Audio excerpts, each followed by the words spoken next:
Welcome to this week's edition of the Don Cherry Grapevine podcast. We were voted biggest and best in 2020 by Apple Podcasts, Dad. That's it.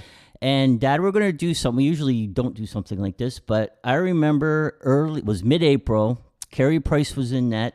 Montreal Canadiens were playing Ottawa, and they lost 4-0. And Carey Price let in 4 goals on 15 shots. And everybody was on him. Is he done? Their contract. I remember they were saying his contract. 10-year contract. His 10-year contract is, the contract's handicap in Montreal. Bergeron can't move him. They can't trade him. What are they going to do with them? And this is what you said on April 19th about Carey Price. I have to go on one thing because I really like Carey Price. I really do. And as we speak now, Ottawa beat him 4-0. Canadians outshot them. He had 15 shots on net. I'm saying I hope, because I like Montreal Canadiens hard to beat Kirkman. I say that he's going to come back in the playoffs and play like he did 3 or 4 years ago. What do you think, Tim? This is his one chance to win the Stanley Cup. So, Dad, I guess you were pretty much spot on there. Here, as Montreal and Tampa are in the finals. And Tampa, I picked them to win the Stanley Cup. And I know the Montreal fans are a little upset, but I'm still picking them to win the Stanley Cup. Yeah. It was funny, Dad, watching let's talk a little bit about Montreal and Vegas. And I remember, I think 2 shows ago, I asked you, I said, Vegas really hits. Montreal kind of hits, but not like Vegas and Colorado. And I said, so are they going to run over Montreal? And you said no. He said Vegas will stop hitting because Montreal doesn't hit as hard. And sure enough, that's what happened. You know what's the funny thing? When I was with the Bruins, they did the same thing. They'd start off, and we'd have terrific series against Philly or something, and Philly had hit back, and it was terrific. And then we'd play some team that didn't hit, and we'd fall right into their trap. But you always used to say, and then unless someone woke you up, Well, I used to wake them up. And I used to have the second and third and fourth line all the time. They would play more than the first line, because the first line I never had first, second, or third or fourth. How about the? I have to admit one thing. How about the fourth? They call it the fourth line of Sedidas, Clutterbuck, and Martin. I know they're gone now, but that's the second line if I've ever seen one. Yeah, well, they start. Barry Trotz starts them every period. I have to tell you, again, when I do the Bruins, I used to, why would they start Martin? Why would they start those guys? And I'll tell you why. I used to start the biggest guys on the team. I'd start Terry O'Reilly, which was 6'2", he on the right side. I'd start Mike Milbury, he played the left side on defense. And then I'd play John Wensink with 6'2", and then I'd play Peter McNabb in the center with 6'4", and then we'd have the superstar Park on the right side. Because what happens is you're sitting on the bench and you look out and you see those big guys. I thank you very much, Tim, for playing that just to show how smart I am, and that's why I lasted 40 years on Hockey Night in Canada. But we have to cheer for Canadians. I know the rest of, especially the Toronto Maple Leaf fans, they will not cheer for Canadians, but we must. We have 15 Canadians playing for the Montreal Canadiens, 15 of them. Actually, 16. 16? Yeah. Oh, all right, 16. And only one from Quebec, and the rest of them are from Ontario and out west, BC. Out west and out west. And so Tampa, we have. And Tampa's got 15 Canadians. I don't know how many Canadians Tampa. No, they have 15. I counted them. They have 15 they have too? 15 Canadians, 6 from Ontario. Well, get out. Yeah. Don't tell Leafs that, because don't tell the Leafs that, because that says something. I don't know what, but it says something. I never can understand the Leafs. They go out and they pick up free agency, and they're all from Ontario, and then they draft all foreigners. I mean, I hate to say it, they are foreigners. And well, here's the one thing, Dad. You and we talked a little bit. We're getting off of the tangent here, but let's face it: the two guys that are the young guys are really playing well for Montreal. But Perry and Stahl, I think Stahl's got 8 points. Perry every game he's in the middle of all the action. He's a mean guy. But they play. They take pretty much a regular shift. Well, Simmons was playing here pretty good till he broke his thumb. Right, but in the playoffs, Joe Thornton didn't take a regular shift, and a big guy like that, it's kind of tough for him to sit on the bench. And now they're saying, well, we don't want him back. We don't want him back. He never played. Right, and they didn't play Simmons. He didn't take a regular shift. And the only guy that really kind of took a semi-regular shift who was older was Spezza, and look what he did. Yeah. And I think I wonder if Dubas and they did that more for show than anything, because I look and you look at Montreal and those guys are playing and they're killing penalties. They take a regular shift. Yeah. Perry plays the power play in times, but Stahl got a couple of winners. Yeah, Stahl he's doing good. Jake Allen, I have to mention Jake Allen. He'll never be mentioned if I don't mention him. He took all the abuse and got them into the playoffs. And well, you wonder if that'll be the strategy next year, because they're going to be in a tough division next year. Like, just get us in. Carey Price plays 40 games, and Jake plays 40. He's over 30 now. Plays 40 games, and just get us into the playoffs, and we'll see where it goes from there. Now, if you people that watch television and didn't notice what's going on, I noticed that a few things were said, and you're wondering. I know you were wondering. First of all, we'll go Martinez. I couldn't believe, and I have to. Tim, you were the one that spot this out. Is that he put the puck in? If you remember, he got the puck. It was a big goal too. It was the first goal, I think, wasn't it? First or second, yeah. Yeah, first goal of the last game. Yeah. Yeah, and he threw it up the side, and I thought, holy. Damn. Well, right to Shea Weber, and he walked in and he just blasted it. Blasted it. I said, a guy like Martinez. I mean, this guy is a good hockey player. Mary L.A. got the overtime winner. Yeah. Yeah. I mean, he's a good hockey player. Yeah, because you look and you go, did he? He's not. He's not chicken. So it's not like a guy was going to hit him. He would have taken the hit. And he put it right on his stick. Right. Like, what was he thinking? That's what everyone was thinking. You know what? He wasn't thinking of anything. His stick broke in half. Oh. Right. And if you look at it, you'll see that he doesn't have a stick. And boy, I know it sounds ridiculous when you don't have a stick and you're a defenseman. You just don't feel right without a stick. Yeah. Well, he couldn't kind of hook the guy or whatever. But if you look, it broke right in the middle. So that's when because it looked like he was trying to rifle it. Yeah, and he was leaning on it, and it snapped right. What is that guy? Anyhow, he broke his stick. Wasn't mentioned. Now, one other thing I'd like to say: everybody was on Fleury, and that was a big goal that when he went behind the net could have cost him the series. Yeah, and he put the puck out in front of the net. And remember, you remember the puck was going behind the net. It hit something on the boards, hit his stick. It come out in front, and I think it was Anderson put the puck in. Big goal. Tied it up with less than a minute to go. Yeah, a minute to go. And everybody is really ripping him. Now, what game was it? I forget. I guess it was the last game. It was the last game. Yeah, so game 6 in Montreal. So the puck is going around the same way, and it's going to Lettinen. How do you pronounce his name? Lettinen, yeah. Lettinen. And the puck comes to him. It hit something back of hit the same little thing that was sticking out. And they when they go around the bottom of the boards, they screw it in. And I noticed, and you noticed him. Yeah. That Price doesn't ever go right behind the net. Yeah, like we're watching the game, and the puck went around, and it bounced just the way it bounced with Fleury, and it went right through Lettinen's legs, and it didn't hit his skate, but like if it hit his skate with Fleury, it might have popped out in front. Yeah. And I said, look, it was the exact same spot. It was about 15 minutes. And it happened twice. 15 minutes in the 15, and it happened 14:95. And then you go, you wonder if there's like a little. Like just a little something on that board that makes the puck bounce like that. And we noticed when Price goes behind the net, he doesn't go right behind the net in that end. He just goes to the side of the net.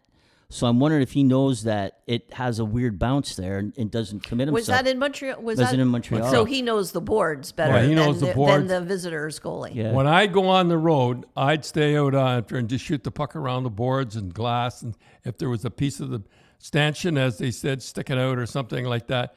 Because I'm not saying it's cheating. It's not cheating. It's just that you know the boards. So, Dad, that last game between Tampa and the Islanders, what happened there? That for that goal. I mean, the Gord, he came out of nowhere, it seems, and they weren't ready for it. I'm going to tell you what happened there. He come out of nowhere. I mean, and I don't think the goalie was ready too. He was 3/4 ready. I call it 3/4 ready. What happened was they were changing, and the two guys were coming off one end of the bench, and Gord was at the other end at the other end of the bench, and he jumped on, and you could see the other. If you look at that goal, if you have time. If you look at that goal, you'll see the other guys are kind of looking back and they're seeing the guys change. He jumped on, short shift, out of nowhere. I mean, he got that puck. There wasn't a guy around him, and a lot of people don't realize what happened was. It's what happened. He jumped on the ice, and the other guys were looking back at the other two guys that were changing. That's what happened. That's why he was so wide open. Okay, Dad, the referees are really getting it in the papers, and what's your take on them these games? And on TV too. The world is upside down. It used to be when you went into the playoffs, you knew the referees were going, as they say in the papers, put their whistle in their back pocket. Yeah, what they do is they let it. That's why the playoffs are so great, and the referees are doing the same thing. They haven't caught. I just hope they don't change. Now, the thing that they're doing that upsets a lot of people and guys like me is they'll go along, they'll let murder go along, and I love it. Then all of a sudden they'll call a chintzy penalty, and that costs when you do that, that costs you a game. Yeah, well, as they say, the world's kind of upside down because before everybody was complaining that they were calling too many penalties, and the press and the fans were saying, "Oh, the referees are calling too many; they're ruining it." And now this year, they're saying they're not calling enough penalties. No, and you know what? You can't call a chintzy penalty. For instance, and I go way back to Boston Bruins. I know I cheer for the Boston Bruins. I remember that near the end of the period, it was a terrific game, and he called a penalty. And they scored, and it was 1-0. And the first goal, Cassidy was upset. Now, when the coach gets upset like that, players get upset. The Boston Bruins were never the same after that. Well, it all seems to work out because remember the Islanders were mad that Tampa scored a goal. I don't know if it was an overtime, but scored a big goal, and they said there were 7 men on the ice. And Barry Trotz went, he was all upset. And then they were down by a goal in game. I forget what game it was. They were down by a goal. Tampa was, and they had their goalie pulled, and they're really pressing, and they give the most chintzy penalty on Hedman. Like you look and you go, I can't believe they called that penalty, and so it all kind of works out in the wash. All comes out in the wash, as they say. And but I saw one thing that in that game, I guess it would have been Game 6 that you said was Mayfield of the Islanders. He really gave a nice short little cross check to Kucherov, and look, he might have broke his ribs. But you said he cross checked him just the way you say to cross check a guy. I'm not going to. Don't make a great big cross check because the guy will fall down. You take a little short one, and and you just got to find the right spot. That's an awful thing to say. But you have to know how to cross-check. You got him right underneath, right underneath. I don't want to talk anymore about it. All right. Okay, we won't talk about how to play dirty and cross-check guys anymore. Dad, we'd like to thank our sponsor, Spreads.ca. It's a Canadian-owned casino and sportsbook. It's tailored to Canadians, which I always like because you can use Canadian money.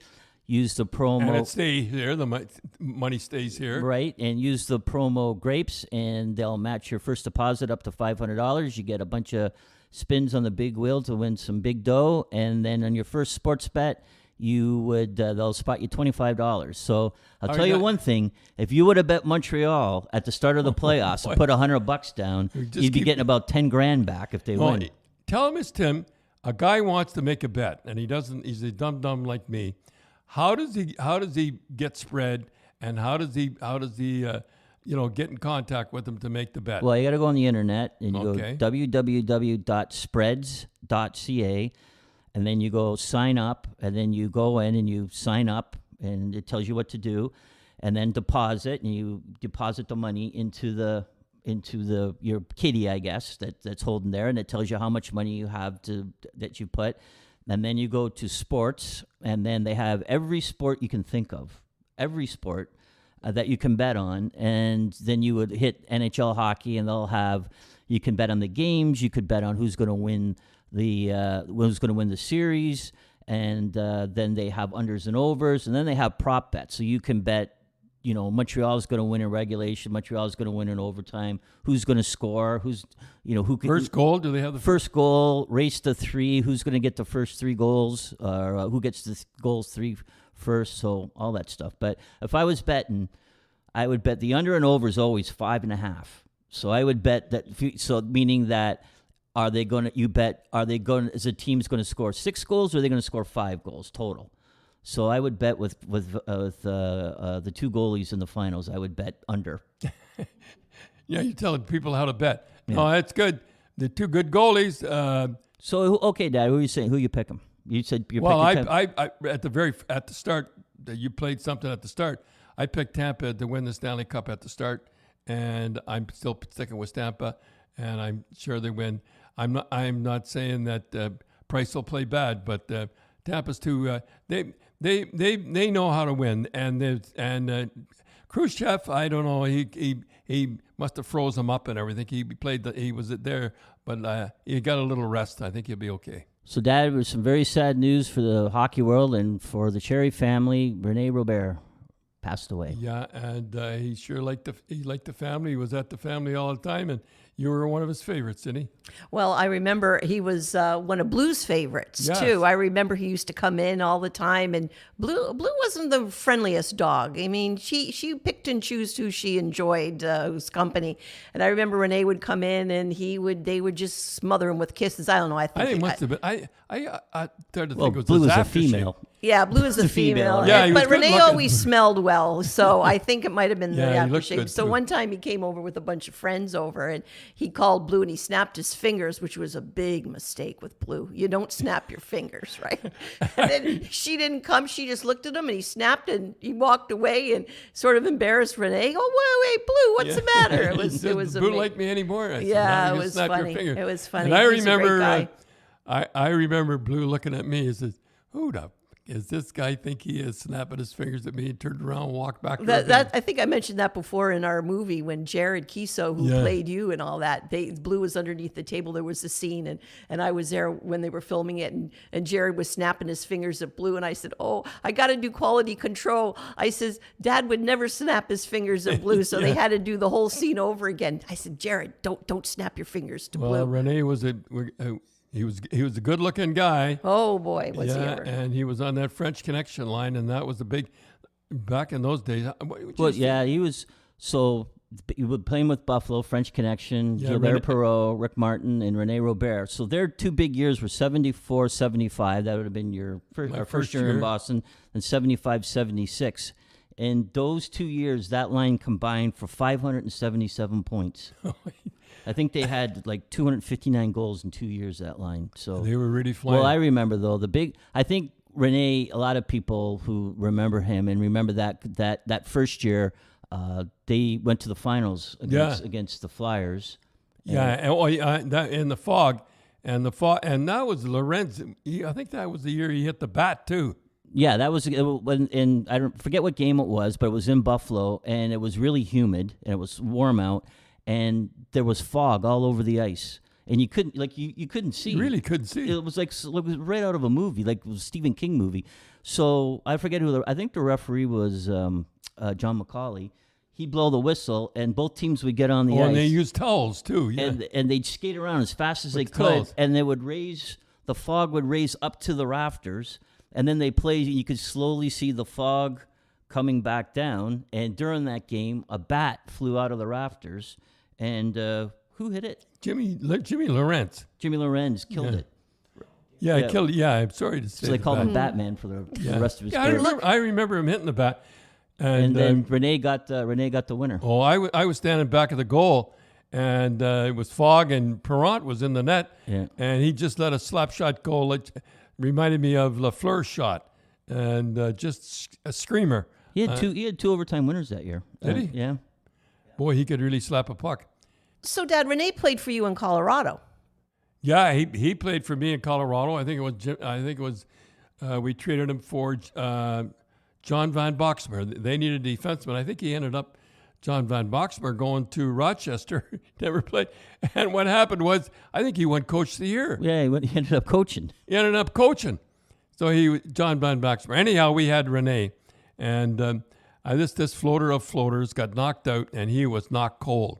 And the doctor had him in the room and everything, and he turned and all the players could hear him too. It was great, and I heard him too. And the doctors turned to the trainer and he says, he doesn't know who he is. And as Rene walked by, he said, tell him he's Wayne Gretzky. Well, I remember you were telling a funny story. Him and Lanny McDonald got along. And a lot of people will just tell quick that Lanny, you got Lanny from Colorado, and he didn't want to come. And Angel was having a baby. And so you just told him to show up for the games. I just show up to games. And you don't have to do any practices so in any game. He got 25 goals in 45 games or something ridiculous. Yeah, he ended up with, 39 like But he only dropped in for the games. He played the games. What a deal. Yeah, he loved it. And Rene said, the stick boy spends more time in the dressing room than you, Lanny. It's funny, Dad, you talk about Colorado, but you look at, Lanny ended up with 40 goals. Rene got 28 goals for you. Lucien Dubois had Bobby Schmatz, and you had Rene. Rene and Mike Christie. You were just on the cusp. And Rene and Delorme. Ronnie Delorme, yeah, and you had a tough team, and you were just on the cusp of doing great things. But one goalie, all we needed was a goalie, and I'm not going into Hardy again.